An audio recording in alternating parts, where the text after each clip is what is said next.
Ao longo de 10 anos, as diretoras Leslie Davis e Catherine Einhorn acompanharam de perto Brian Aish, sargento americano enviado ao Afeganistão, e seus dois filhos, Joseph e Isaac. Durante esta década, seguimos de perto, como testemunhas oculares, as derrotas e vitórias de uma família marcada profundamente pela relação com o exército e pelo senso de patriotismo e dever ao seu país.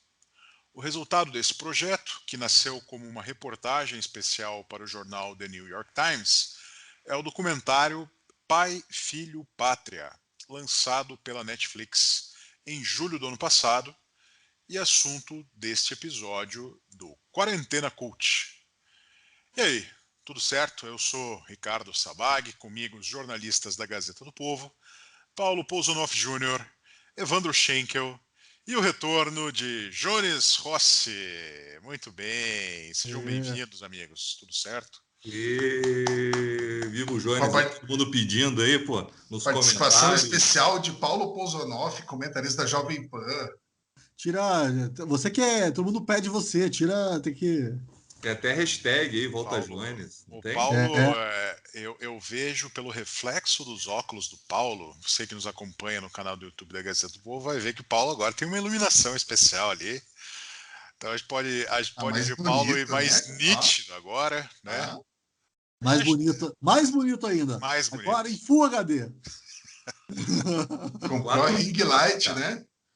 O Jones pede para os familiares dele entrar nos nossos conteúdos lá e ficar dizendo que você tem falta dele aqui no Quarentena Cult. Isso. Né? E dá certo. Os familiares lá de Califórnia, Floresta, Apucarana, Paraná. Interior do Paraná inteiro. Cidades pujantes. Meu tio Toninho, que é amigo do Evandro. Um abraço, tio Toninho. Já vai ter um Me Too aí. E o Jones ele decidiu que ele participa do Quarentena Culto quando ele dá a indicação do filme, né, Paulo? Então essa é a regra que ele inventou. Pode, né? Quando a pessoa pode decidir, manda. Tem certos privilégios, né? A gente aceita, Jones, a tua presença aqui, viu? De vez em quando.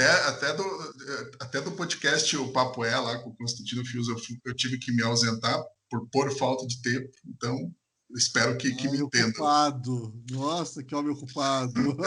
É verdade, fazer a gente tá aqui. Né?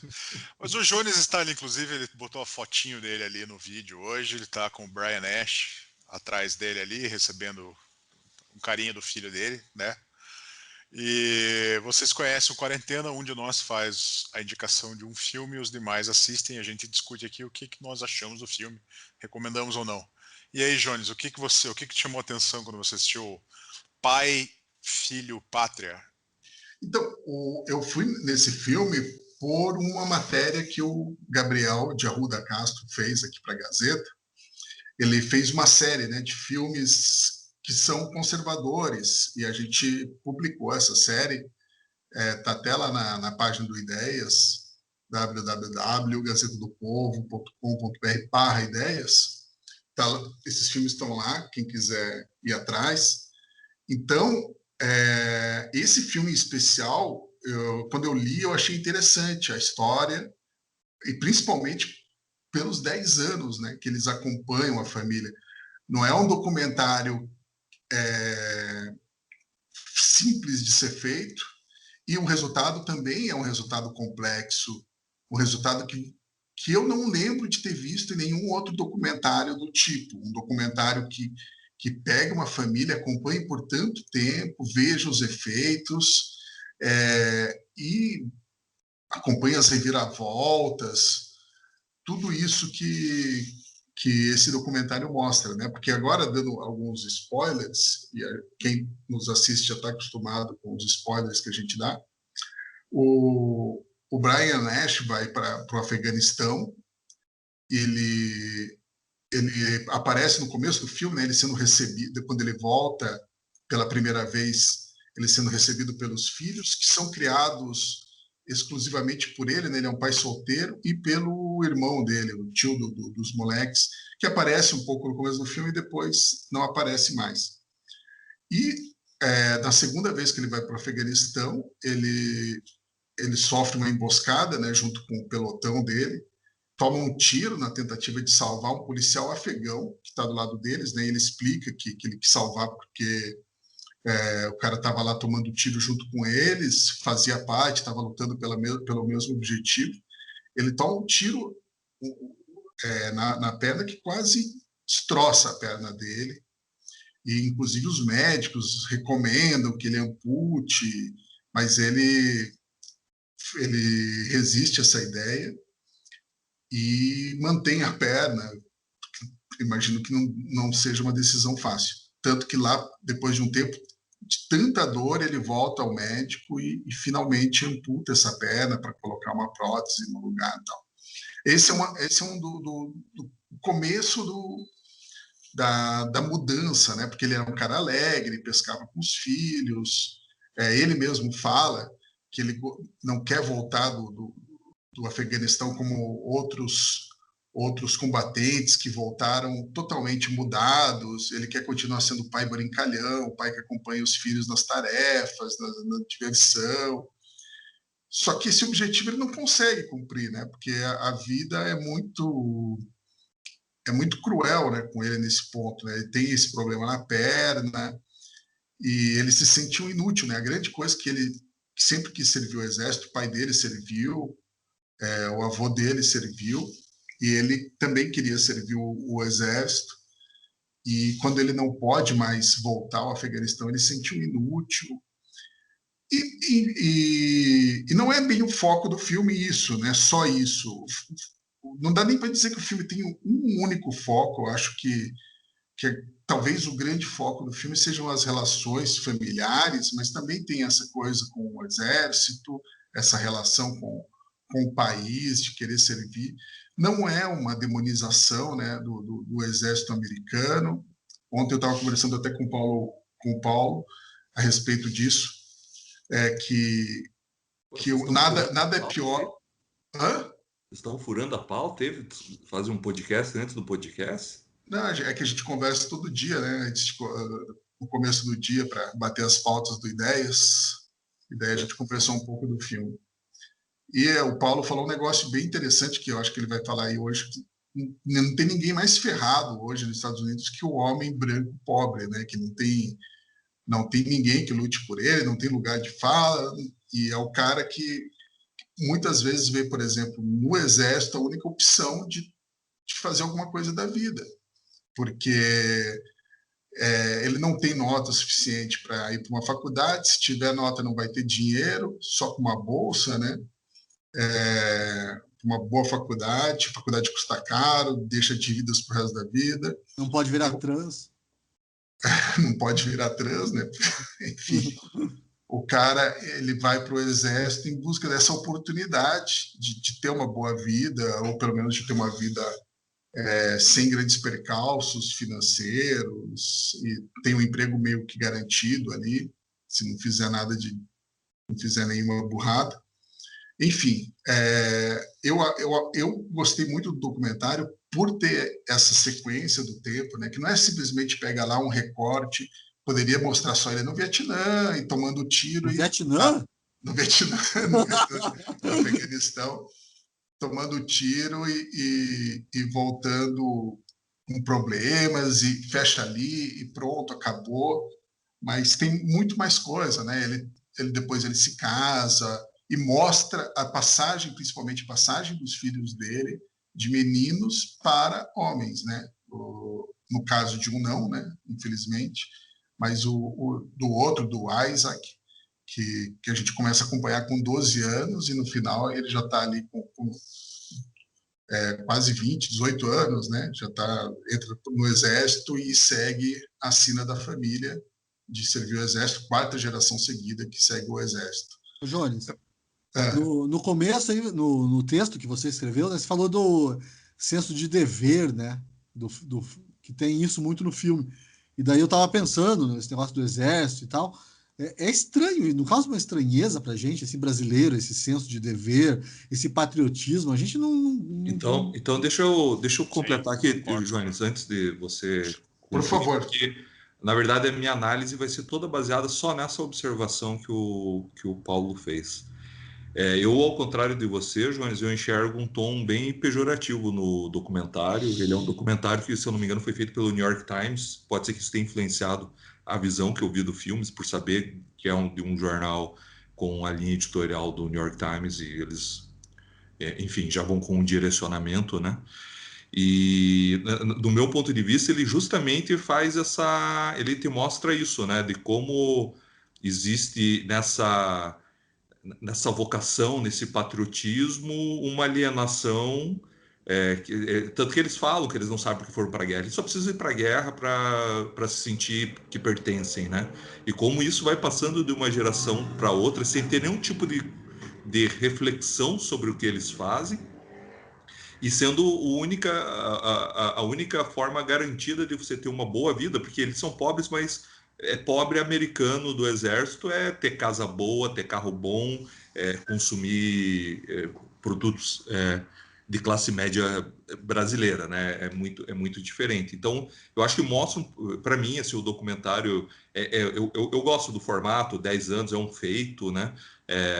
O personagem Não tem é narração. interessante, não tem narração, eu estranho um pouco o acesso que eles têm à família, assim, né? Em momentos que. Eu Como que estava essa questionando câmera. isso hoje. Como foi esse acesso quando, bem, outro spoiler aqui para todo mundo, que é um dos filhos morre. E esse acesso assim, a impressão, pelo menos, que a gente tem, óbvio, não é ali na hora que a criança morre atropelada, né, por um caminhão, mas é muito imediatamente depois disso. Eles estão ali escolhendo o caixão e tal. E assim, mas longe de ser uma coisa ruim, né, do documentário. Não, assim, Pô, só que realmente. Isso daí tem o produtor, né? Tem ali alguém que liga para a família numa base regular, né, não, mas é Evandro? Não, mas impressionante é porque coloca diferente. você na vida das pessoas. Mas o acesso que eu estou falando é um acesso bem mais invasivo. Quando ele entra para chorar, quando se despede do filho, a câmera entra antes da esposa. Né? Quando ele senta na cama ali e vê que o segundo Isso é filho dele ruim? está indo para longe.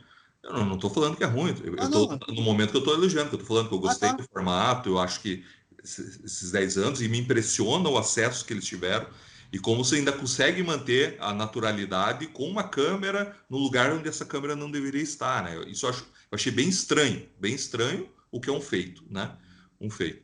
Só que aonde eu volto é que existe toda essa teoria que eu tiro de trás, né, que é esse olhar preconceituoso, sim, assim, do próprios produtores olhando para, olha quem são esses caras, né, olha como é um círculo infinito, um círculo vicioso dessas vidas, e não há uma reflexão. E vamos ser sinceros, eles não têm uma reflexão sobre o mundo além de sua vida, né, além de a minha família. Por isso que eu acho que é pai, filho e pátria, né? Não existe o contexto de sociedade, não existe fatores políticos, não existe nada disso. Eu tenho um dever, preciso suprir minha família. O único jeito que eu tenho é esse, e gostaria que meus pais foram assim, meus filhos vão ser assim. Como é o filho dele, pensa exatamente como ele, não é alguém que problematiza, sente os efeitos da cobrança, e pronto, é isso. E vai para a guerra, e gostaria de ir para a guerra, e o outro filho que morreu gostaria de ir lá para dar tiro na guerra para voltar, para cuidar da família dele, para ter os filhos dele, então não foge disso. Então eu achei bastante pejorativo, tá, o olhar, assim. Só que eu entendo que é porque eu fui afetado já por saber que no começo aparecia New York Times, e isso de alguma maneira direciona também o meu olhar. Sabe que é legal, Evandro, se falar isso? Que no texto do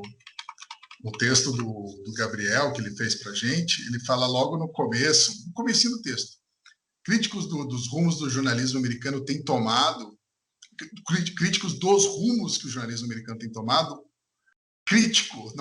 terceira vez, crítico dos rumos que o jornalismo americano tem tomado, o escritor Andrew Klavan costuma chamar o New York Times de um ex-jornal.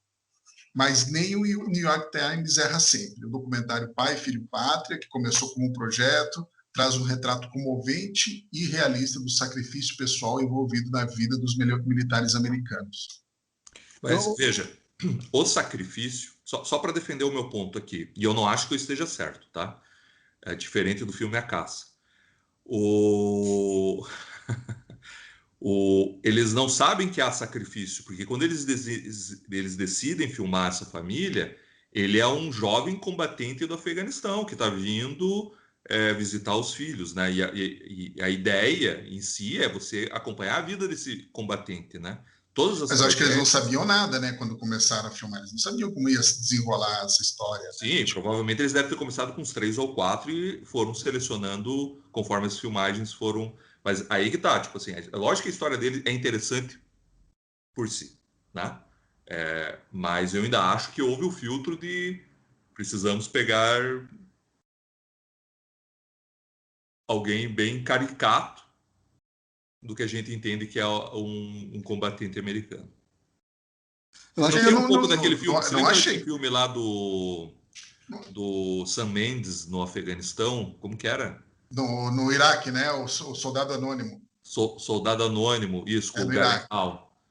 Legal aquele filme, hein? Eu gosto bastante. Mas eu acho que é um pouco esse espírito, né? Do cabeça oca que É que acredita. o nome do filme original é Jarhead, né? Que é é um sinônimo meio pejorativo para o militar e tal.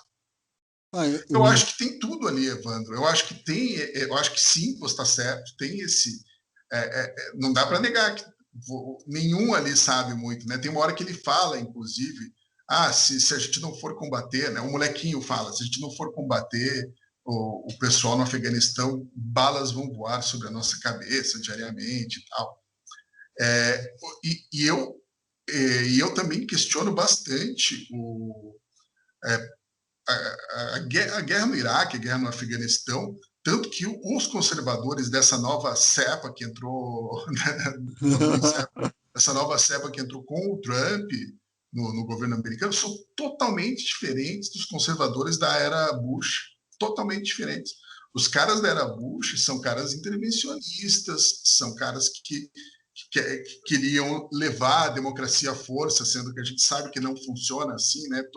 Cada local tem uma cultura própria que não vai simplesmente ser mudada porque você chegou lá com bons valores. Porque esse pessoal, a democracia não é um valor universal.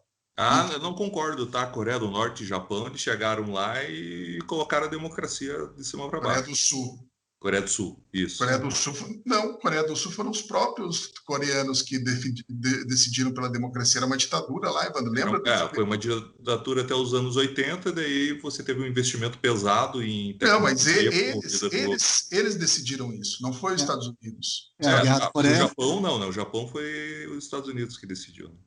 Mas o Japão seria uma potência com ou sem Estados Unidos. A única diferença é que é uma democracia agora, mas isso. Seria uma provavelmente eles se definiriam pela democracia, porque eles sempre foram adiantados nesse ponto, né? Sempre quiseram estar a par do mundo ocidental. Eles não tiveram, desde o século XIX. Desde quando eles iniciaram a Revolução Industrial no século XIX, eles se mantiveram a par de todas as novidades do Ocidente, o Japão. Mas, obviamente, não dá para afirmar esse aí, realmente não dá para afirmar. Mas, por exemplo, levar democracia no Iraque deu certo? Não. Não deu certo. Você levar no Afeganistão, as chances de dar certo são menores ainda. Deixar quase 20 anos de guerra já, né? Deixar como está no Afeganistão talvez seja cruel, não sei, porque dominado por uma milícia terrível que é o Talibã. Mas, enfim, esses republicanos da era Trump, eles são totalmente anti-intervencionistas. Eles são os caras que acham que cada país deve resolver seus problemas. E eu estou inclinado a ser mais como esse pessoal.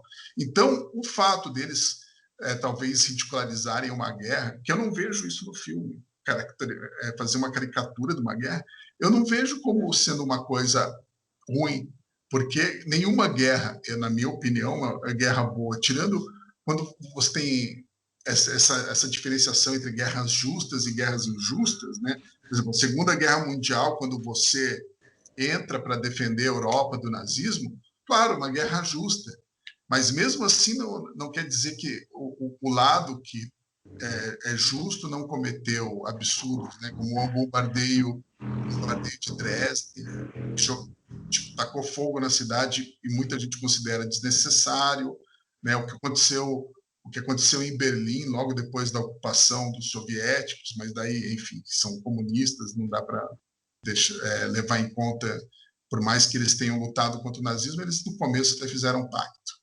Mas, enfim, tirando de lado essa discussão, que é uma discussão filosófica gigante, né, do valor, da justeza das guerras e tal, eu acho que nesse filme não vejo essa tentativa de fazer uma caricatura. Mas você acha que é o militar médio, né? Então, deixa eu pegar. O Pátria está no nome do filme em inglês? Não, é Soldier. Eles traduziram Soldier como Pátria. Que eu achei uma boa tradução nesse caso.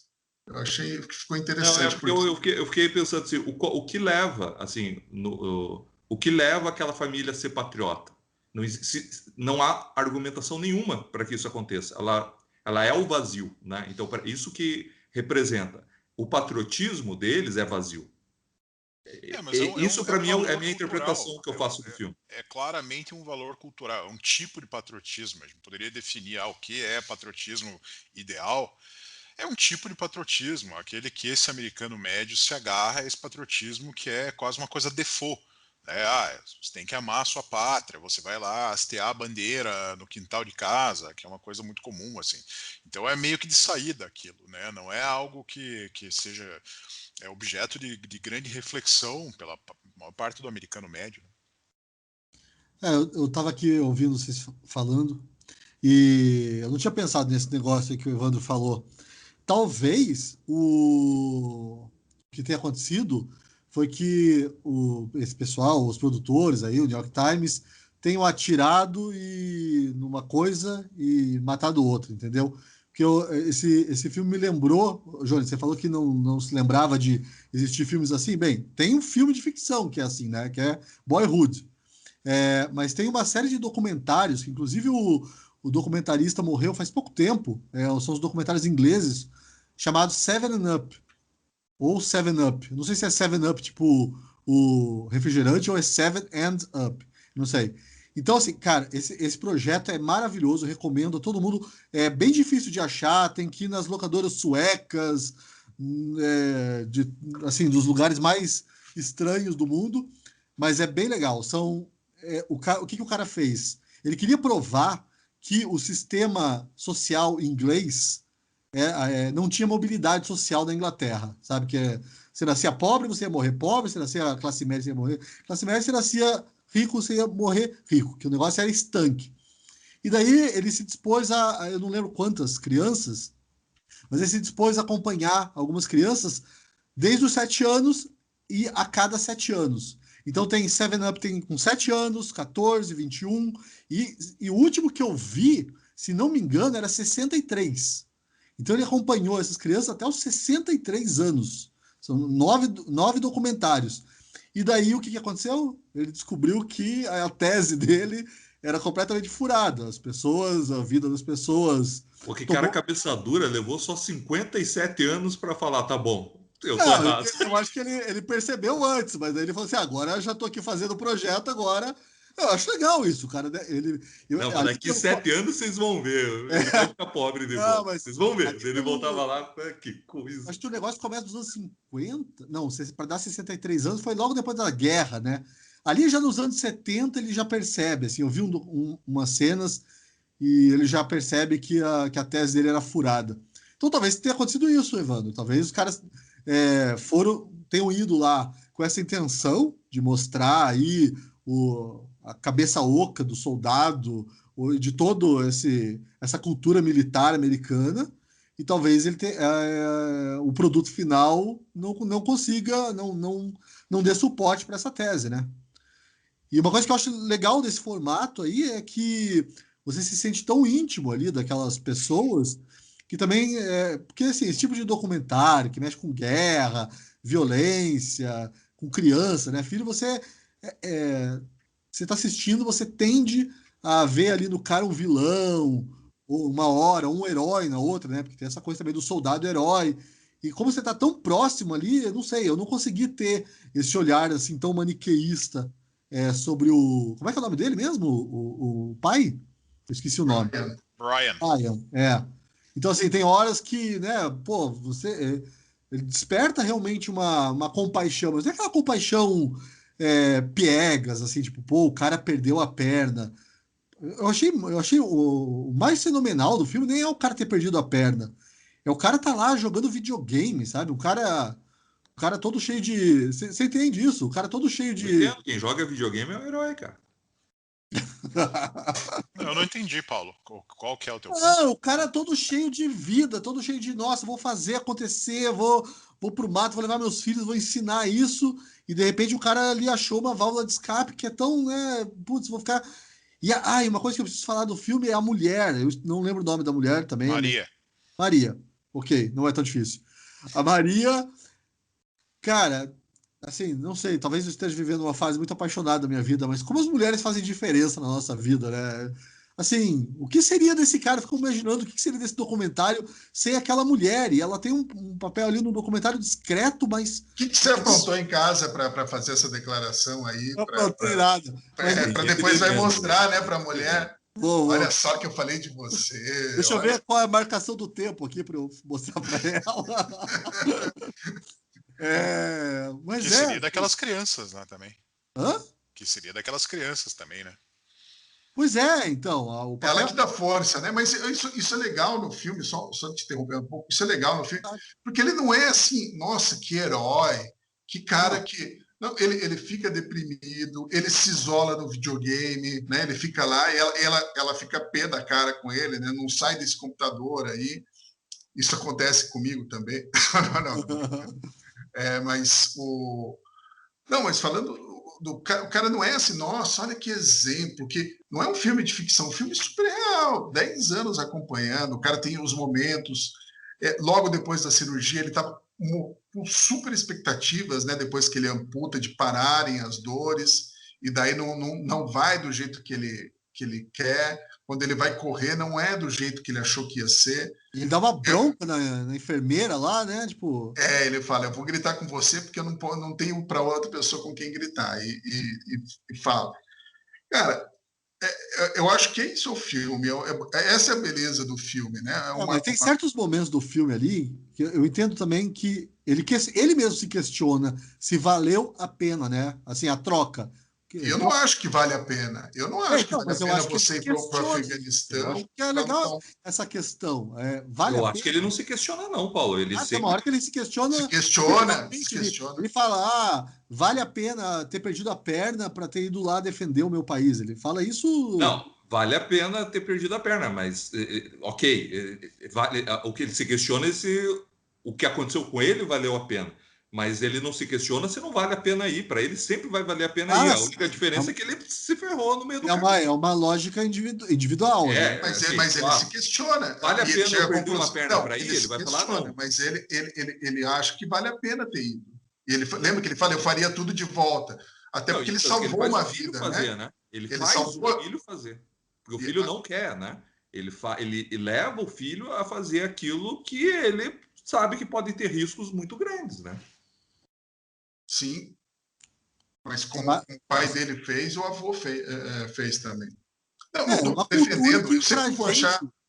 É uma cultura que pra gente soa estranha, até aí por questões de ditadura militar, a gente tem um certo... A gente olha pro exército com um certo nojinho e tal, mas é uma cultura militar americana que vem desde a Guerra Civil. Eu entendo por que a gente olha pro exército. Não, eu também não entendo, mas é assim... Porque os caras só torturaram durante a ditadura as pessoas, agora ganham 30 mil reais por mês. O Exército o Exército é uma das instituições mais bem avaliadas pela população. Minha família de Exército é polícia militar, sempre tive respeito por eles. Quando eu falo eu falo assim...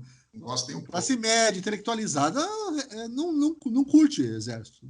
Os errados estarem errados, não é um problema. Não, só estou comentando que é uma visão. Eu acho que por isso é estranho ver o filme.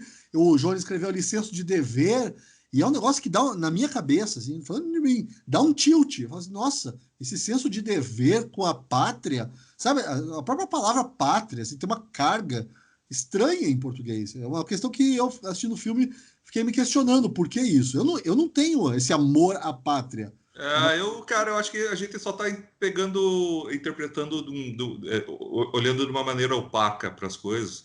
O brasileiro tem isso com a seleção, que o americano Não, talvez não mas eu não tenha com a tô própria dizendo que é seleção. certo ou errado, Evandro. Eu só tô fazendo uma Eu acho que constatação. as pessoas, milhões de brasileiros saíram com camisa verde e amarelo e pedindo respeito aos policiais militares que estavam lá porque eles estavam lá juntos. Então, eu acho que existe sim um patriotismo. A diferença é que é diferente, obviamente, um país que realmente vai à guerra. Há uma É, outra entrega, né? Há uma outra entrega que essa a gente não conhece, desde a Guerra do A Paraguai, né? função social das Forças Armadas no Brasil e nos Estados Unidos é muito diferente. Então, a relação que você vai ter, eu até fico curioso para ouvir se o Evandro tem algo mais a dizer com isso, que é de uma família de militares, né, que tem militares na família, porque os que eu conheço, pelo menos, têm uma relação de profundo respeito com as Forças Armadas e as pessoas, os familiares que relacionam, têm uma visão positiva das Forças Armadas também, mas eu entendo que seja por razões um pouco diferentes. É mais no sentido de uma instituição que funciona num país como o Brasil e menos talvez pelo peso institucional que tenha na relação de poder do mundo todo, que é o exército americano, que são as Forças Armadas americanas, né? Então, no caso dos Estados Unidos, você está falando de um país que se envolve frequentemente em guerras e se envolve de um jeito que vai entrar para mudar o jogo de poder, né? não, eu acho O Brasil ninguém vai se alistar, o mais humilde menino que se aliste no Exército Brasileiro não vai entrar no Exército Brasileiro esperando que vai entrar numa guerra para fazer diferença, simplesmente porque não é sequer a diplomacia política do Brasil há muitos ô anos. Sabag, você está falando isso, eu estou pensando aqui que realmente você olha lá pro Ryan e você pensa, mesmo que o filho dele é uma pessoa disposta a dar a vida pelo país. Isso é muito louco, é muito distante da relação É, que a gente tem, né? Não estou dizendo que uma é melhor que a outra, entendeu? não, Eu também, estou dizendo só concordo. que é uma relação diferente. Você olha para aquele cara e você pensa, caramba, esse E cara ele deu a acho, perna pelo país. acho que são conceitos de patriotismo realmente diferentes. Acho que esse patriotismo americano a que o filme se refere e que esses personagens se referem, ele é dado. Ele é um valor social, uma coisa que você traz já na sociedade. Você tem que trazer. Claro, vão ter aqueles que vão se rebelar contra isso, vão se manifestar contra isso. O movimento antibélico, né, pacifista lá dos anos 70 é muito isso também, mas é diferente do que a gente tem aqui. Mesmo isso que o Ivan está trazendo, existe uma noção de patriotismo à brasileira, até atualizada, certamente existe, mas não é da mesmíssima coisa que a gente está tratando. Cada um tá em realidades bem distantes, né? Acho que a grande diferença é que os Estados Unidos tem alguns valores associados ao país que o Brasil não tem. Que isso deve ser um pouco diferente para a pessoa encarar o patriotismo. Por exemplo, os Estados Unidos é associado com liberdade, né? A terra da liberdade. É bem isso. O Brasil é associado ao que como valor? Antes, há pouco tempo, alegria, felicidade, né? Mas o Brasil faz muito tempo que não é mais assim, né? O país até aquela teoria, né? O brasileiro, o homem cordial, o Brasil é um dos países mais violentos do mundo, né? 70 mil assassinatos por ano. Mas a Então, teoria do homem cordial não é exatamente não, sobre isso. Mas... não é, mas, enfim, o Brasil, o homem cordial brasileiro, o homem feliz brasileiro, não é mais assim. A gente não tem mais isso como um grande valor do Brasil. Faz um tempo. E o homem alegre?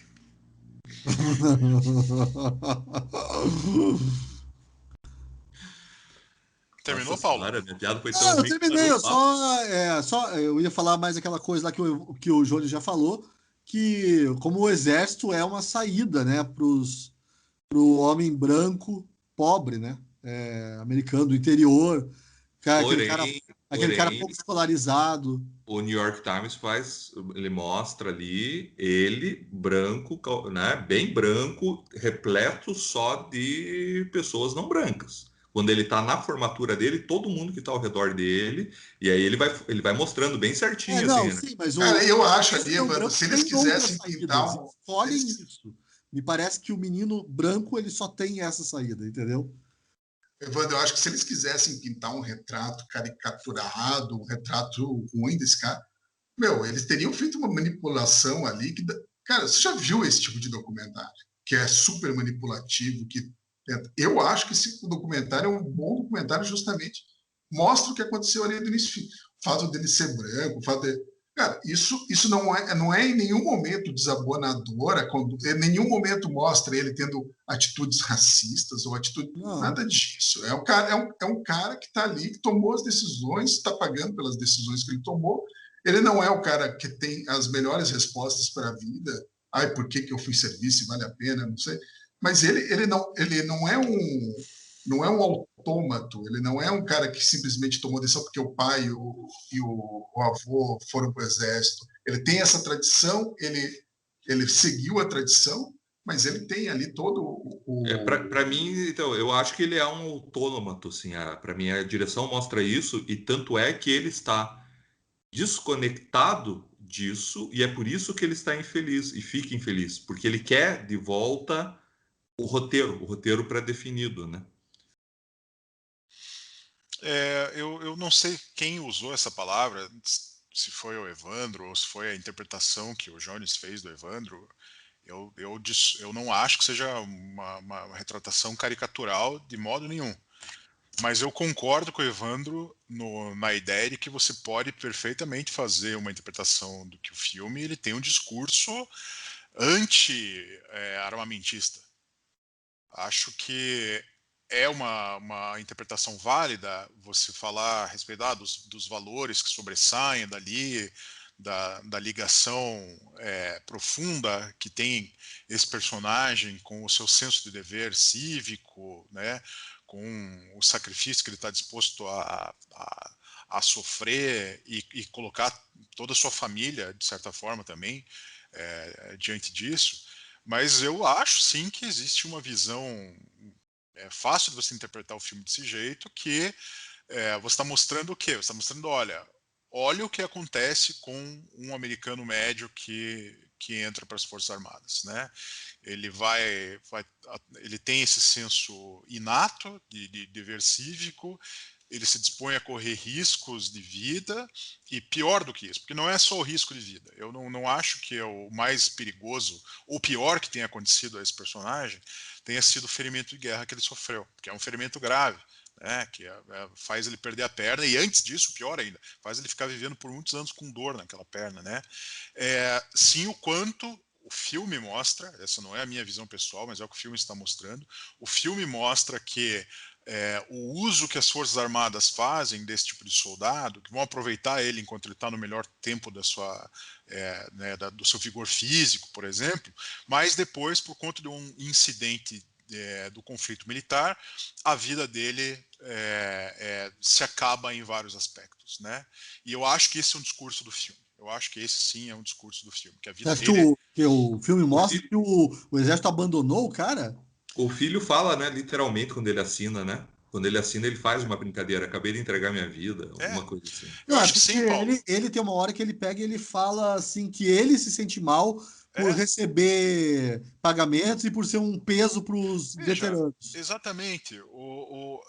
E não é que o exército não deixe isso claro para quem vai se alistar. É evidente que uma pessoa que vai se alistar e vai para o campo de batalha, ela vai perder o valor se ela tiver um ferimento que a incapacite para a batalha. Que é o que acontece com boa parte dos veteranos de guerra nos Estados Unidos, né? Que recebem seja um ferimento de guerra evidente como esse, seja estresse pós-traumático, eles voltam para suas vidas e aquilo não tem mais a função que ele antigamente tinha ali dentro do exército. E o personagem se ressente muito disso. Ele não se ressente nunca do tiro que ele levou, da perna que ele sacrificou. Ele se ressente, ele declara isso no filme, ele se ressente dele não poder mais ajudar, dele ser um peso hoje, dele estar em casa, ele não poder... E é um pouco estranho, né? Isso acho que até se algum leitor aí, ouvinte nosso, puder explicar, na verdade, assim, ele poderia continuar em quase todas as funções, com exceção do fronte de batalha, né? Porque, assim, qualquer função É, administrativa. Qualquer coisa, né? Até de recrutamento, ele poderia continuar sendo funcionário do exército. exército. O filme não trata disso. O filme não trata das razões por ele ter sido dispensado, né? Se simplesmente, você levou um ferimento de guerra incapacitante, tchau, volte para casa, tá aqui tua pensão todo mês, né? Ou se existia algum meio dele permanecer levando a carreira militar dele. Exatamente como o Ivan falou. Você tem uma série de trabalhos administrativos a fazer até ir pro campo, mas não necessariamente estar na linha de frente lá, né? Isso o filme não Acho mostra. que como recrutador não ia fazer muito sucesso, não, né? O cara sem a perna ali. Não Por sei, que não? assim, O eu acho Eisenhower que não foi o comandante em chefe numa cadeira de rodas? Não, não, eu tô falando pela impressão que ele passaria para os foi mais, mas adolescentes, assim, né? eu quero discutir só o filme mesmo, o que o filme está mostrando. Para mim foi muito chocante, por exemplo, quando eles fazem o primeiro lapso temporal do personagem, o início do filme mostra o personagem vindo visitar os filhos, aí já mostra ele voltando, ele vem passar férias 2 semanas nos Estados Unidos e voltando para o Afeganistão. Aí, logo depois disso, tem um lapso temporal para 4 anos depois que ele levou lá o tiro na perna, né? O cara volta, assim, uns 30, 40 quilos mais gordo, né? Volta com dificuldades de locomoção, volta envelhecido, né? Aquilo para mim, como espectador, foi muito chocante, porque aquilo mostra o quanto aquilo fez diferença no sonho da vida daquele sujeito, né? Então, se ele tinha uma expectativa, ele estava lá defendendo o país dele, lutando contra. Opa! Desculpe, eu apertei assim aqui a barra de espaço. Estava lutando contra os inimigos do país e tal. De repente, agora ele é outra coisa. Ele é alguém que precisa ir atrás do plano de saúde, resolver os problemas médicos dele, né? Ele se torna aquilo que ele disse que não queria ser. O filme mostra que ele se torna um pai pior do que ele era, né? Isso é inegável. Eles mostram um pai impaciente com os filhos. O filme mostra ele brigando muito mais com os filhos. Existe um desfecho para mim ali do filho mais velho, que é uma história triste demais. Eu gostei do filme, tá? Eu não falei isso antes, mas a minha crítica não tem nada a ver com a qualidade do filme. Ele, por exemplo, o filho mais velho dele, o Isaac, é um filho que adora o pai enquanto criança, mas adora o pai. O pai é o herói para ele. Ele chora a saída do pai. Ele fala no pai o tempo todo. Ele liga para o pai enquanto o pai está no Afeganistão. Ele tem uma relação de adoração com o pai. A partir do O momento. Joey. O Joey. Não, o Isaac, o mais velho. Mais velho? O mais velho. Achei o que mais o velho. Joey era mais. Não. O início do filme é o Isaac, que é grudado no pai, vidrado na figura do pai. Quando o pai volta e vai. Só para fazer um adendo, porque eles são abandonados pela mãe, né? Então, quando começa o Isso. filme, fazia 2 anos e meio que eles não tinham uma visita da mãe, né? Esses meninos só se relacionam com o pai e com o tio que não aparece, com o tio e avós que não aparece no filme. São cuidados ali por tio e avós que não aparecem, mas a relação mais próxima deles é com o pai. Então o pai é um herói, o pai é toda a referência do que eles têm, né? Muito bem, o pai volta, eles têm expectativa ainda, né? De que bom, nosso pai voltou, ele, né, sobreviveu, tá aí e tal. Vai passar muito tempo, depois desse lapso temporal ali, que o pai está lutando lá contra a dor na perna, vai acabar fazendo cirurgia de amputação, vai botar as próteses. Nada disso parece funcionar muito bem, né? Ele faz a cirurgia, faz a amputação, ele ainda reclama de dor, ele põe a prótese, parece que não funciona muito bem, o andar dele fica alterado para sempre. Assim, ele nunca parece que volta a ficar confortável com aquilo. Mas o pior de tudo para mim, pior no sentido da parte mais triste disso, que eu acho que corrobora essa visão de que o filme tem um discurso antibélico, eles mostram o pai falando: eu nunca quero ser o pai que fica esquisitão, o pai que volta da guerra e fica esquisito, que fica grosseiro, que para de brincar com os filhos. É exatamente o que acontece. Ele não tem mais condições físicas de fazer as atividades todas que ele fazia, ele se ressente disso, porque ele fala: eu vivia muito pescando, vivia muito fazendo minhas coisas. Eles vivem lá no interior do Wisconsin, no meio da neve, floresta, lago e tal. O cara vivia muito em cima daquilo, tem muita dificuldade de retomar aquelas atividades, mesmo depois com prótese, etc, né? Ele tem dificuldade de fazer aquilo, mas o pior de tudo para mim é que o filho mais velho começa a virar um jovem mais afastado, mais recluso, e em um certo momento do filme, que o filme mostra, o menino claramente fala: eu quero ir para a faculdade. Eu quero ir para a faculdade, quero estudar e quero ser policial. Veja, ele não estava nem escolhendo uma carreira, ele não estava falando: eu quero fazer teatro. né? Eu quero virar artista. Estava falando isso, eu quero ser policial. Eu quero, por quê? Porque era a coisa mais aproximada com a vida militar que ele enxergava. No entanto, que esse não se distanciava da família, porque ele tinha um sentimento de zelo profundo, né?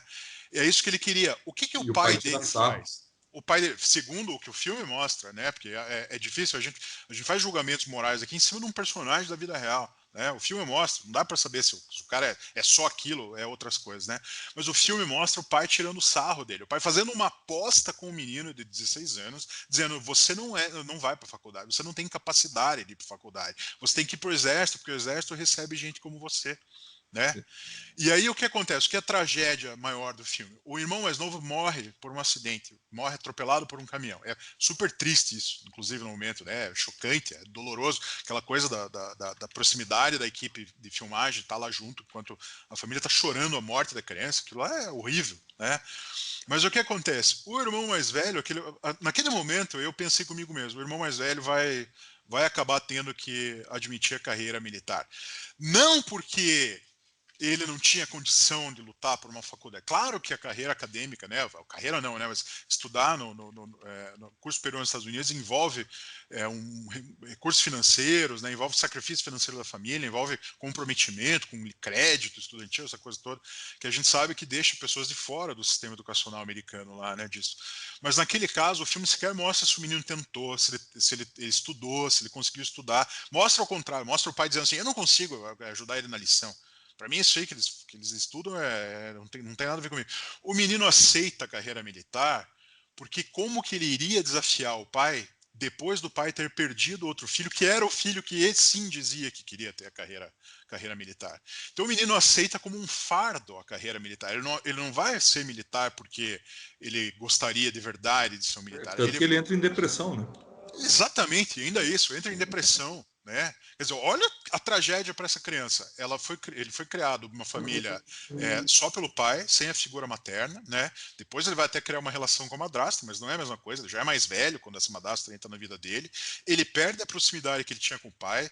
O pai dele não acredita na capacidade dele. Ele perde o irmão mais novo. Ele vai para o exército achando que ele vai cumprir alguma missão. Ele não questiona, o exército tá certo, errado, a guerra, não quer nem saber se a guerra é boa, não é, com quem que ele vai lutar, ou não sei.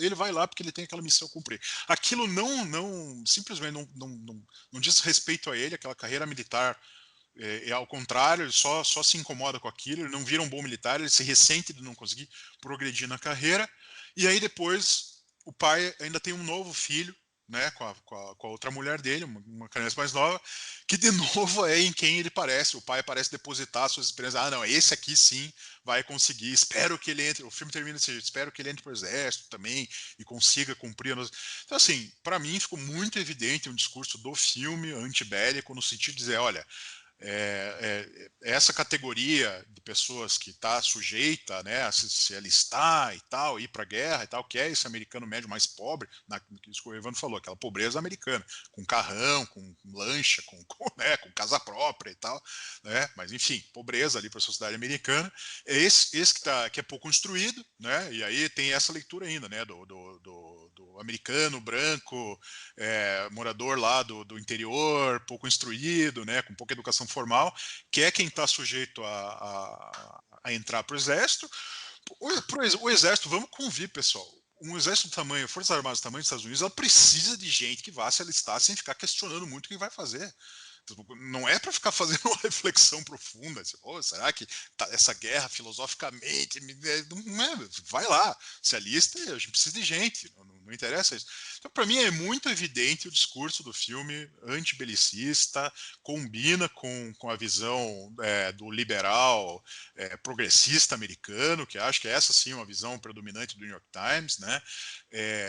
E para mim, fecha tudo isso. Eu entendo que você possa ler o filme também olhando para os valores, olhando para o sacrifício da família, o senso patriótico, o quanto isso está arraigado. Não acho que haja a ridicularização, então discordo da ideia lá de que foi caricatura. Não é uma caricatura, trata os personagens com respeito e tal.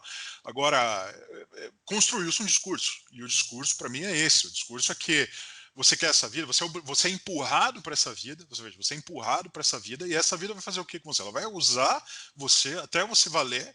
E depois que você não valer mais, tchau, vai lá, segue, cuida do teu negócio. Você tem ferimento de guerra, você tem estresse pós-traumático, você tem depressão. Cara, aí se vira. Aí volta lá e cuida do teu. Eu acho que tem um pinguinho de cinismo. O Paulo, que é quem vive acusando tudo, discurso cínico, para ele tudo é cínico. Eu acho que tem um pinguinho de cinismo no documentário, e aí eu concordo 100% com o que você falou, Sabai, 100%, e talvez realmente a expressão caricatural não seja a melhor, né? Eu acho que tem um tonzinho pejorativo e tem um tonzinho de cinismo, que é o seguinte: eles têm 10 anos de filmagem e eles escolheram o que eles iam colocar nessa 1h30, obviamente, né? Porque está lá a 1h30. Tem um fato que era óbvio que ia acontecer, e você veja, eles estão lá acompanhando a família para se divertir, aquele é um dia legal, eles vão comer tudo para ir assistir Sniper americano. Você acha que a produção não sabia o que estava naquele filme?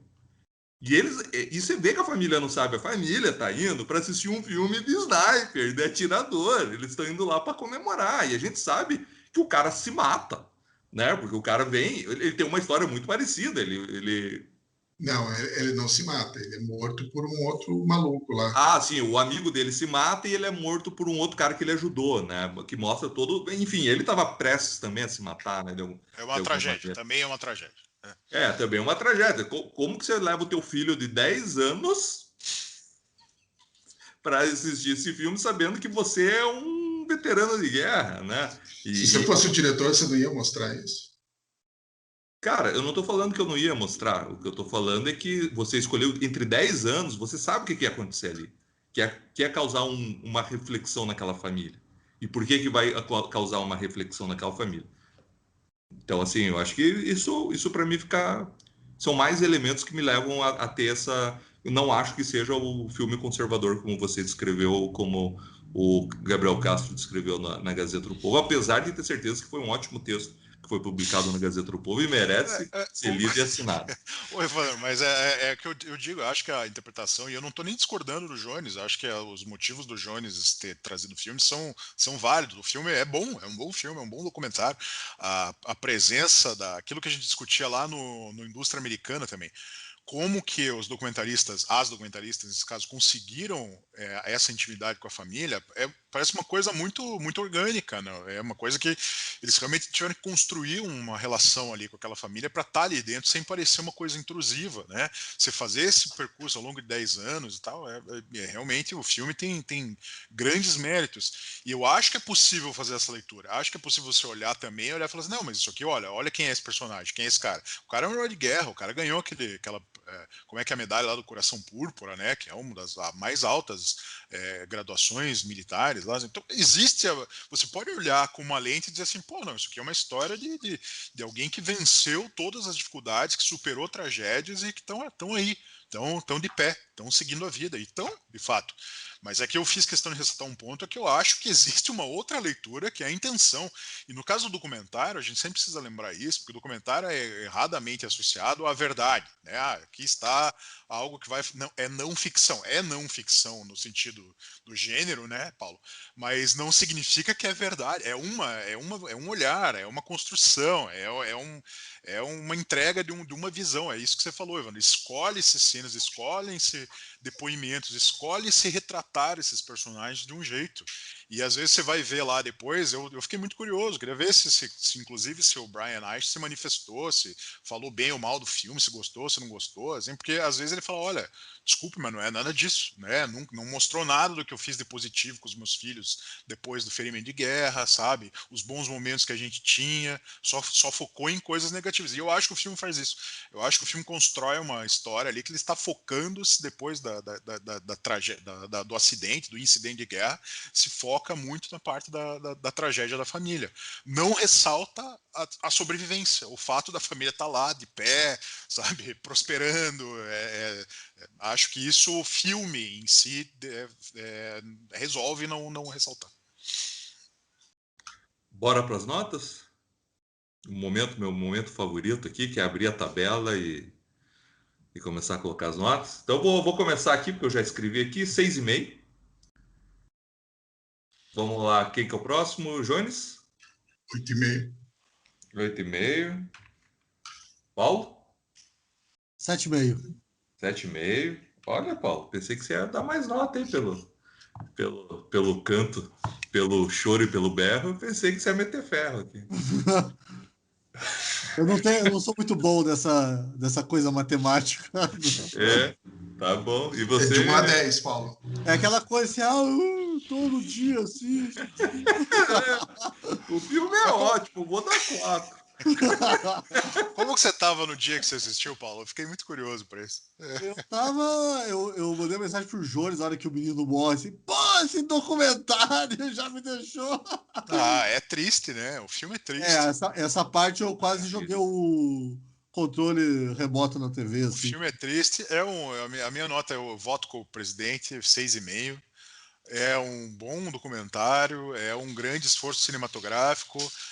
Recomendo aos nossos leitores que assistam o filme, mas assista entendendo isso, assista que tem visões ali, tem sugestões de interpretação, né? Tudo aquilo. Eu só queria dizer uma coisa antes da gente prosseguir, assim, que a minha visão foi muito contrária do que o Sabag falou agora do final, desse negócio de não mostra a sobrevivência. Eu consegui ver muito isso, assim, que, cara, a vida é sacrifício, que ele faz o sacrifício na guerra, e depois é só pancada, pancada, que você tem que lidar com ela. Eu não sei a experiência de vida de cada um, mas a minha experiência é meio isso mesmo. Então, bola pra frente e vambora. Tá bom, então ficou com uma média 7,25. O filme próximo aqui, Spaceball, 7,17. Vamos ver aqui mais algum. É É o difícil que não faz. comparar, né? Aí Uma você coisa vê com que a as outra. notas não fazem o menor sentido nesse Não momento. faz sentido. Outro muito próximo é o Sacrifício do Servo Sagrado, 7,28. De comparar com os outros documentários, acho que aí faz mais sentido. Atômica. O outro documentário que a gente tem aqui é Indústria Americana, mesma nota, 7,25. É isso? É isso? 7,25, mesma nota. Que coisa, eu dei o mesmo 6,5. Olha só, hein? Que E o interessante. One Child Nation. 8,5. O One Child Nation é um filme maior. Tá certo. Estou tentando achar outro aqui, mas a gente fala pouco de documentário, né? Bom, tem o Tiger Eu King, acho que que é a um gente... documentário, né? Mas aí é bem mais. É 8,63. Ah. E. Me deu É que vontade de ver O Tiger King King é um agora. Vai, documentário que vai ter segunda você lê. temporada no Tiger King, O né? Tiger King você assiste como se fosse uma peça de ficção. É outra onda, né? O Tiger King. Não, o Tiger King é outra vibe e, pelo amor de Deus, o Tiger King é assim, se o roteirista criasse o Tiger King, ninguém ia falar assim, ninguém ia assistir porque ia falar, puta, que cascata esse negócio. Facão. Então eu já vou incluir a minha indicação final aqui, porque tem a ver com Tiger King e com cascata. Opa. O quê? Vocês ainda queriam continuar ali? Não fechamos? Não, a gente já... Segunda temporada de Tiger King. Não, eu vou emendar aqui. É o filme com o Nicolas Cage que eles vão fazer. Tá ligado, né? Que vai ter 2 filmes sobre o Tiger King, né? Nossa Um com o Nicolas Cage e o outro, eu não sei com quem que é lá. Não, o outro é com a Kate McMinnon, lá, aquela do Saturday Night Live, e com o Dennis Quaid. O Dennis Quaid vai fazer o produtor do... Mas será que o Joe Exotic vai tirar alguma, né? Eu espero que alguma coisa ele ganhe com isso, senão é muita sacanagem, né? Não sei, cara, como que funciona isso. Acho Pois que é um fato também não sei como público, né, funciona. cara? O cara ele vai cobrar o quê? Não, você acha certo eu acho isso, que cara? em Hollywood eles compram os direitos de imagem, né? Acho que sim. Mas como estão fazendo 2 filmes, Evandro, acho que o negócio... Ele vendeu para 2, cara. Aquele cara é picareta. Ele deve ter vendido 2. Vendeu falando que era exclusivo. Vendeu para um monte. O outro lá, o sócio dele lá de Las Vegas, lá que tinha macaco, cachorro, 3 prostitutas, se lembra? Não. Cara, Tiger King é maravilhoso demais. O motoqueiro. Então, a Kate vai fazer a mulher lá dos bichos.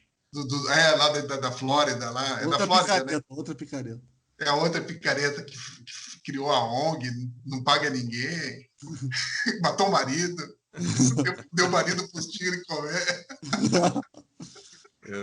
Mata os tigres, né? Para não dar alimentação e esconde. Isso. Então, o meu é um caso que é mais maluco do que o caso do Tiger King lá, que é o caso Evandro. Encerrou agora a série do Globoplay, eu maratonei nesse final de semana.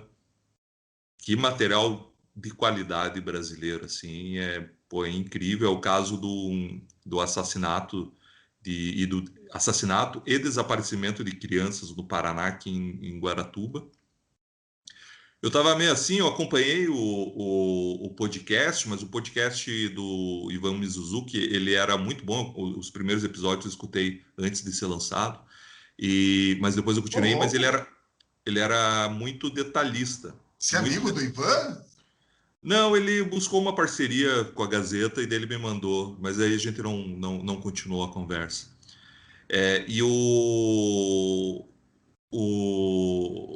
É muito detalhista e você, em algum momento, você se cansa, assim, porque é muito, acho que são 40, 50 horas o podcast, né? É muito grande mesmo. E o seriado... É tipo o nosso colaborador lá, o Xadrez Verbal, que outro dia fez um podcast de 6 horas, um episódio. E aí o Felipe Figueiredo. E aí a série é muito bem feita, mas muito bem feita. Tem algumas coisinhas que me incomodaram, mas depois no final eu falei bobagem do Evandro, que fica de chatice. Consegue explicar bem o caso, assim, é incrível, assim, eu acho que é um dos maiores casos de trapalhada das polícias que se tem história no Brasil, assim, é uma incompetência atrás da outra. Acho que o Exército nem estava envolvido. Eu vou falar que esse caso aí me dá calafrios, porque no meu primeiro ano de faculdade eu tive aula com a Vânia Mara Veltman. A que ganhou o Prêmio ESSO pela Isso. reportagem? Isso, e ela passou um ano falando das bruxas de Guaratuba, então. Mas eu queria saber qual a conclusão. Você chegou a essa conclusão de que elas são inocentes depois de ver isso? Chegou alguma conclusão? Não, mas o documentário ele leva a crer, isso sim, ele faz uma defesa lá no finalzinho de que elas foram inocentes. A gente tem uma proximidade maior com o caso, a gente está falando com o Brasil inteiro, mas a gente é daqui de Curitiba e trabalhamos no maior jornal do Paraná e que, consequentemente, estava muito envolvido nessa cobertura, né? A Cris Grêmio aparece lá no documentário várias vezes, assim, porque ela estava na RPC à época, na Globo aqui do Paraná. E ele leva a crer que, assim, que houve uma condenação de inocentes, assim, mas não é esse o caso, tá? Ao mesmo tempo que ele leva isso, ele deixa todos, ele é muito honesto, ele deixa todos os pontos, valoriza um pouquinho mais o outro, mas todos os pontos estão lá. Então, se você fizer uma leitura crítica do próprio seriado, você vai ver que as pessoas podem sim, e muito provavelmente elas foram condenadas pelas provas erradas e foram torturadas. Agora, isso não quer dizer que essas pessoas não tenham sido culpadas, né? Do caso da Celina Abage e da Beatriz Abage, é muito mais provável que elas não tenham participação e muito provavelmente elas não poderiam ter sido condenadas pela quantidade de elementos que o próprio seriado e a construção da narrativa você olhando o caso 25, 30 anos depois, permite uma análise muito melhor do que o julgamento que teve em 98 e 2000 e pouco, né? Dos outros, já não, mas apesar do documentário dar essa ideia de que eles podem ter sido, sim, inocentes, mas se você olhar, tem no próprio seriado, existem os elementos que mostram por que essas pessoas provavelmente executaram uma das crianças, né? Mas, assim, isso é só um caso, é o caso, mas todos os erros, né? Assim, pra vocês terem uma ideia, a gente... Mas não é um documentário ou é ficcionalizado? Não, é um documentário. Uma das minhas críticas era porque tem um docudrama, mas eu entendo que ele precisava preencher as imagens e não afeta a narrativa. E o outro ponto que eu não gosto é porque o Ali Muritiba, ele de alguma forma tenta aparecer no momento em algo que ele não construiu, sabe? Então, assim, é todo um trabalho, assim, gente, do Ivan Mizuzaki, né? É ele que constrói, ele consegue as fitas, ele tem fitas, ele conseguiu fitas inéditas, onde fica clara a tortura que foi praticado, né? E o Ali Muritiba, ele vai lá e pega essas fitas e coloca na frente da Celina Bage para ela escutar e falar, o que você acha disso? Então, e ele aparece. E ele aparece. Então, assim, eu acho que ali não deveria, a câmera deveria estar deveria continuar Só a mesma nela, câmera né? que estava antes. Então, assim, é óbvio que aquilo ali vai para o Fantástico, é óbvio que é a cena que vai para todos os lugares, é óbvio, porque é o inédito, né? Você tem uma fala que é incrível. O promotor, durante 30 anos, ele era convicto da acusação. A hora que ele escuta, ele fala: isso daqui é um prato cheio para a defesa. O promotor, pela primeira vez, se coloca em dúvida sobre o trabalho dele. Assim. Então isso é uma cena muito incrível. E aí o diretor tá lá junto com o promotor. Assim. Então eu achei que ali ficou um pouquinho, mas não desmerece. Eu estou entrando num ponto que nem deveria, é muito pequeno. Mas enfim, é um documentário, é uma série documental incrível, uma das melhores que eu já assisti. É do nível do Making a Murder, que é o que todo mundo tentou seguir. É do nível do The Serial, do podcast, que também foi o que inspirou o Projeto Humanos, do Ivan Mizuzaki, e todos os outros podcasts que estão explorando esse storytelling de true crime, né? Desculpa, Paulo, tentei aqui dar um... O quê? Não, você é um tradutor, pô, eu falando aqui do Mas... storytelling do true crime. Então, assim... Mas é o sotaque do Michigan. É uma série para ganhar prêmios, é uma série que, gente, do nível do Tiger King. O Tiger King é óbvio que tem personagens exóticos demais, né? Demais, mas não tem ninguém normal, não é demais. Não tem ninguém normal ali. Não tem ninguém normal, é um zoológico, né? É um zoológico. O tigre é o cara mais normal ali. O tigre que arrancou o braço da menina lá. Mas assim, a história em si, os fatos, os acontecimentos, os desdobramentos do que acontece aqui a gente conhece como as bruxas de Guaratuba, né? E que virou o caso Evandro, que eu acho que é muito melhor ser conhecido como caso Evandro hoje, pensando bem, assim, do que depois de tudo que você vê. Enfim, essa é a minha dica. Globoplay, por sinal, é um grande serviço de streaming, hein? A gente aqui cita muito coisas da Netflix, mas a hora que você começa a navegar no catálogo lá de filmes, de séries, pô, é robusto, hein? É robusto, vale a pena. Quanto você ganhou para falar bem do Globoplay? Eu ganho há 20 anos, né?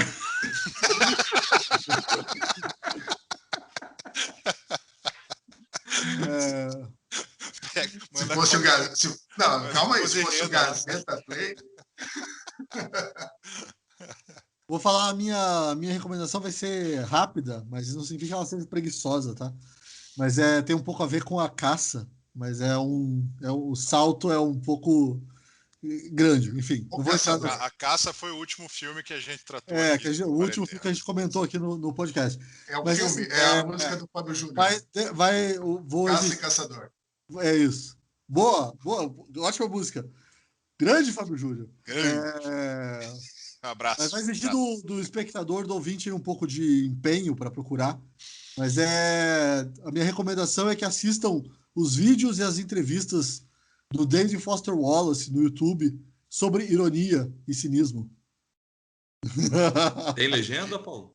Tem, alguns tem, não todos. Tem muitos que são só em inglês, assim, por isso que até quero, de repente, trazer alguma coisa ali na minha coluna sobre isso daqui a pouco. Não achei um formato certo para trazer isso. Mas é bem legal, principalmente tem um lá que se você procurar David Foster Wallace on Irony, tem uma outra pessoa, na verdade, que usa, esqueci o nome, que usa ali algumas coisas do David Foster Wallace para falar da ironia, do cinismo, do niilismo presentes e algumas coisas que a gente gosta aqui, tipo Seinfeld. E como, de repente, ele fala ali que o The Office, Parks and Recreation são contraponto a isso. E é bem interessante, assim. É verdade, porque o The Office ele não embarca totalmente na ironia. Ele tem muito ali de... A teoria ali por trás da coisa é que os personagens eles têm possibilidade de redenção. Que é uma coisa Tanto que o Michael começa de um jeito e termina de outro. Então, assim, eu fiquei... na verdade, eu fiquei impressionado. É bem rapidinho, é um vídeo de 9 minutos. Mas no Parks and Recreation ali, que a Leslie e o Ron são, não sei se vocês conhecem, né? Conhece todo mundo. Eles são... Ron Swanson. Eles Que é são... um dos melhores personagens da história. Melhor, um libertário. Cara, Aquele cara é maravilhoso. libertário, não Mas é eles esse são, tipo libertário assim... aí de... Não, Eles ele é são... libertário completo. Ele trabalha para o governo e ele acha que nada faz sentido. Ele Quanto tá menos ser trabalhando no governo feito, para destruir o governo por dentro, né? Não, isso, maravilhoso. a menina vem perguntar o endereço dele, ele não fala porque ele precisa se esconder do governo. Enfim, ele ali com a Leslie, eles são dois... Eu tenho certeza que eles criaram aquele personagem, só um parênteses, criaram aquele personagem para zoar os libertários tipo, fizeram o melhor personagem da história, cara. Tipo, ficou muito bom, velho. E ele e a Leslie são antagônicos ali, porque ela é a funcionária pública, tem orgulho do governo. O herói da Leslie é o Joe Biden, que aparece lá. Ele era só. Não é o Joe Biden. Não, é aquela. É uma senadora, eu acho que é Não, mas tem Elizabeth uma cena com Warren. o Joe Biden também, que ela vai lá, beija a mão dele. Mas enfim, Tá. eles Então são essa cena eu não vi. eles são antagônicos, mas eles são amigos. Então, que é uma coisa. É bem legal, assim. O David Foster Wallace é um gênio. Pena que, enfim. Eu não Não, achei muito não. genial, não, porque a gente já falou sobre isso, que o Seinfeld ele é aquele cara que vai e não volta. Todos os personagens, né? Eles são É que sempre. nós também somos geniais, Evandro, entendeu? Hã? É que nós também Aqui, somos a gente geniais. é do nível do As David coisas não Foster são, Wallace. não são excludentes. Aliás, o David Foster Wallace é genial porque concorda com a gente. Ah, bom, Exatamente. então é genial. Essa foi a Então a indicação. sua recomendação é a minha recomendação. Essa foi a indicação curta do Paulo. Foi longo? Não, mas não dá para falar brevemente do David Foster Wallace. Não, o pior que me deu agora, parou o gatilho aqui, que acho que eu vou começar a maratonar o Parks, porque eu nunca revi, né? Eu só vi uma vez, e The Office já vi, sei lá, 3, 4 vezes, né? Seinfeld, sabe, sei lá quantas vezes. Uma Parks, pô, Ron Swanson deu saudade agora, violenta aqui, hein? Ele é lenhador, né? E o Chris Pratt, quando era gordo, né, cara? Ele era simpático, tá? Tem uma cena maravilhosa.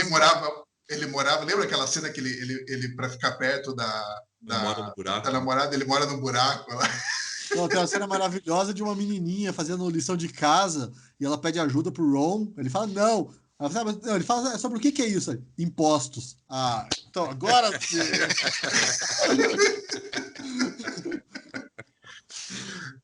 Eu lembro quando ele tá fazendo, não sei o que ele tá fazendo na casa dele e ele leva lá um cara que é mais, que entende, né, das leis e tal. Daí fala para ele que ele está descumprindo 164 normas do município. Cara, muito bom, muito bom. Vai lá, vocês, pessoal. Vai, Sabag, daí eu faço a última. Tá. Primeiro eu quero agradecer a um ouvinte, espectador nosso, que sempre comenta ali no YouTube, é o Wes Jensen, que ele ouviu o meu pedido para falarem sobre o Invencível, aquela série de animação da Amazon, e assistiu e disse que está gostando. Assisti inteira também. Mas você não participa, né, Jones? Aí é difícil, você não dialoga aqui mais com a gente, né? Então, você gostou, Jones? Você indica o Invencível? Porque eu estava na dúvida. Não, né? Eu também não. Então, Wes, obrigado pela tua participação. Eu assisti mais, não recomendo mais, realmente, apesar de ter lá suas qualidades, mas acho que... As cenas de luta são a melhor coisa que tem. Eu gostei das cenas de luta. Tipo, se eu fosse um moleque, tivesse, sei lá, 15, 14 anos, eu ia pirar naquilo. Talvez seja para mim, super-herói, quando eu era novo, eu quase não comprava gibi de herói, porque era muita falação, não gostava. Mas o do Wolverine eu comprava, porque sempre o Wolverine estava... E do Hulk também. Sempre estava detonando. Tipo, tinha umas cenas muito massas. E essa série é isso, né? Tem muita cena. Eu tenho que concordar com o Jones. Porque, pô, X-Men, lá nos anos 80, era difícil, hein? Eu gostava. Não, hoje a gente vê lá, sei lá, a Saga da Fênix enfim, outras sagas ali, mas, gente, é só texto aquilo. Mas a minha indicação, no fim das contas, eu queria agradecer ao Wes, porque ele fez o comentário. A minha indicação é só para... Eu não faria essa indicação, é uma série também, mas não faria essa indicação aqui no podcast, mas para comentar uma do momento, assim como o Evandro trouxe o caso Evandro, eu comento rapidamente aquela série Mare of Easttown, da HBO, que tá uma série de crime também, que tá tendo uma Vou boa começar esse repercussão. final de semana essa daí. Tô afinzão de ver. o negócio é o seguinte, são 7 capítulos, padrão HBO, então você sabe que é TV de qualidade. É uma série de crime tradicional, vão apresentar um crime lá no primeiro capítulo e vão chegar ao desfecho desse crime no último capítulo, assim, não tem grandes sobressaltos, muitas surpresas no meio disso. A série, para mim, valeu muito, muito, muito pelo primeiro episódio. O primeiro episódio é, assim, magistral, a forma com que eles apresentam a trama, eles apresentam todos os personagens principais, os personagens secundários, colocam o conflito de cada um, colocam o que cada um precisa resolver ali ao longo daqueles capítulos, e por ser uma série curta, uma minissérie, você sabe que aquilo não vai ter muita enrolação, e de fato não tem enrolação. Então, assim, eu dou um sólido 7 para Mare of Easttown. Esperava outras coisas, acho que tem falhas ali no meio, só que assim, o primeiro capítulo é fantástico e é o suficiente para fazer você ficar vidrado e querer saber o que aconteceu. Lembram vagamente o Twin Peaks, no sentido da estranheza do crime, dos personagens, mas não tem nada de sobrenatural, vai ser só um crime policial mesmo. Mas é uma boa indicação. Qual a plataforma? HBO. Por sinal, a HBO Max vai entrar no Brasil aí arrebentando também. Então, putz, Esse mês, né? Dia 20. a gente vai ter agora nossas possibilidades. Agora a gente vai ter muito filme para indicar, né? Globoplay com HBO Max, com o Prime. Você indica os do Globoplay. O Prime, depois que eu peguei um filme que o A Caça, né? Pô, depois que eu peguei A Caça, que aparece um monte de A Caça no Prime, dele começa a liberar lá uns outros filmes que você fala, mas esse daqui tava aqui, por que nunca me recomendou? Cara, é muito ruim, né, o Prime. Eles colocam um filme muito irrelevante ali na primeira página, né? Na página. Cara, assim, impressionante, assim, mas tem coisa boa. Parece que eles não querem que a gente assista o negócio, cara. Tipo, eles têm os lançamentos lá, daí você tem que ficar vendo lá os últimos lançamentos. Você chega lá na décima página do negócio, lá tá lá um filme que presta. Não, E tem um monte de indiano, eles fazem propaganda de filme indiano. Pra mim já não aparece. Trazer um Hollywood pra cá um dia. O Jones que fica vendo filme indiano indica os filmes indianos e fica assistindo. Por isso que tem tanto. Quem que trouxe o Tigre Branco, né? Quem? Que foi criticado aqui, o filme indicado ao Oscar foi indicado pelo roteiro. Só isso, mas tudo bem. Indica aí, Jones. Minha última indicação, o filme. Cara, eu tinha já assistido esse filme e ontem comecei a assistir, lembrei na metade do filme que eu já tinha assistido e continuou bom. Já Sem Perdão. O filme de 2017 com aquele cara que é o irmão da Cersei no Game of Thrones.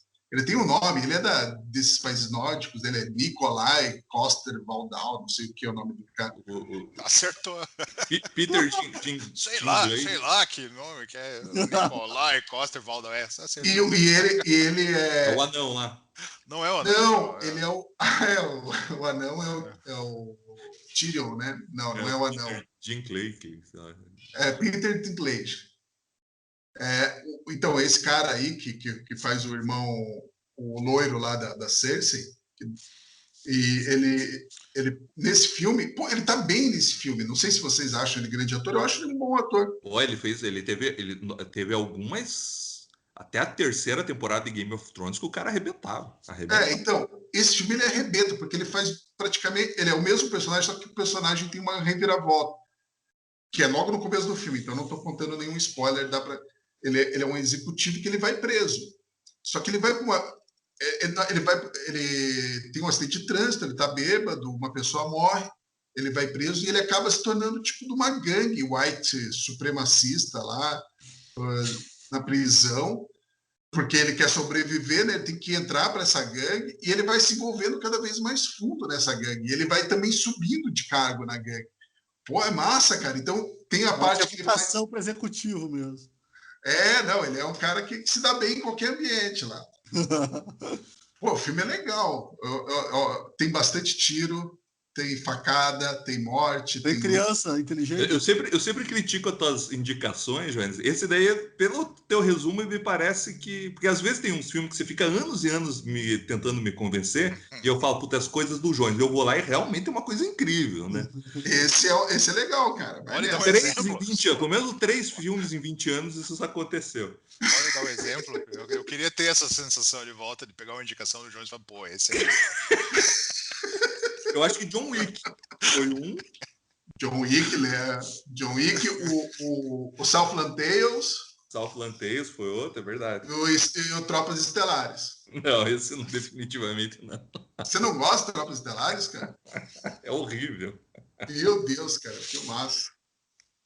Dos grandes filmes. É isso, Então, gente. É isso, meu povo. Qual que é o nome do filme, Jones? Sem Perdão. Tá onde? Tá onde? Sem Perdão. Tá na Netflix. Netflix. Muito bem. Então acho que é isso, né, Médio? Hoje nós nos estendemos aqui, mas presença do Jones Rosa. Semana que vem é o clássico, não é? Semana que vem, exatamente. Semana que vem. Já está. Finalmente eu consigo fazer a indicação com antecedência.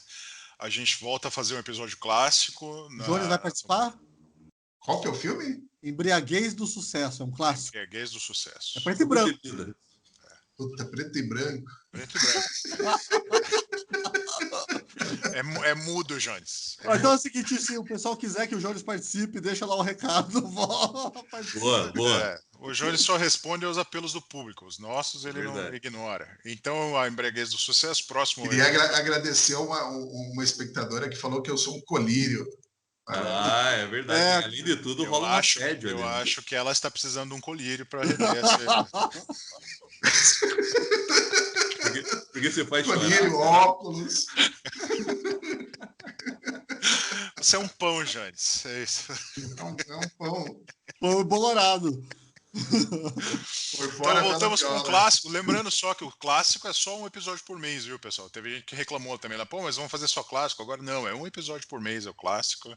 E na outra semana, se não gostar, quiser pular o próximo, né? Mas não, participe, vai ser. Na verdade, nem é um por mês, porque é a cada 5 episódios, então a cada 3 meses são 2. É um negócio... Isso, então nem bate um por mês. Então... nem bate. É tipo o nosso roteiro de lançamento de episódio aqui. Ele tem uma lógica que não é facilmente compreendida. Só os perseverantes. Heróis de guerra. Mas é isso, gente. Só para... Você já terminou de gravar aí, Paulo? Não, vou dar tchau, né? Vamos dar tchau. Antes da gente dar tchau, é melhor parar de gravar. Então, primeiro a gente dá tchau. Tchau. Até semana que vem. Agora eu fiquei realmente